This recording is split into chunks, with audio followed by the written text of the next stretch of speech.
دعا کیا ہے؟ دعا بندے کی اپنے رب سے التجا ہے، فریاد ہے، اس بات کا اظہار ہے کہ اے رب میں محتاج ہوں، میں فقیر ہوں، اور تو داتا ہے، تو دینے والا ہے، سارے خزانوں کی کنجیاں تیرے ہاتھ میں ہے، تیرا دروازہ دن رات کھلا رہتا ہے،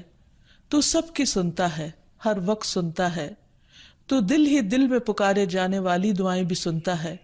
اور زور سے بولی جانے والی بھی۔ دعا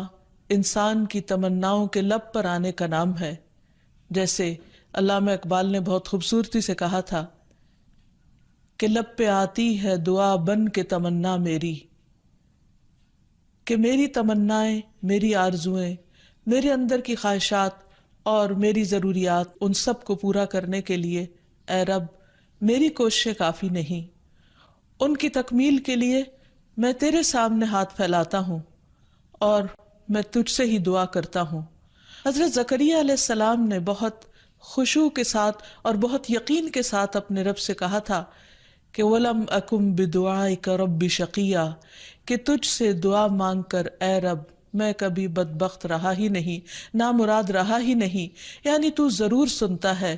تو میری بھی سنے گا۔ اسی وجہ سے ہم دیکھتے ہیں کہ وہ ایک طویل عرصے تک اولاد کی محرومی کے باوجود کبھی مایوس نہیں ہوئے، اپنے رب کو پکارتے رہے، مانگتے رہے، حتیٰ کہ ان کی دعا سن لی گئی۔ کیونکہ دعا کی قبولیت میں یہ بات ہمیشہ یاد رہے کہ اللہ سبحانہ وتعالی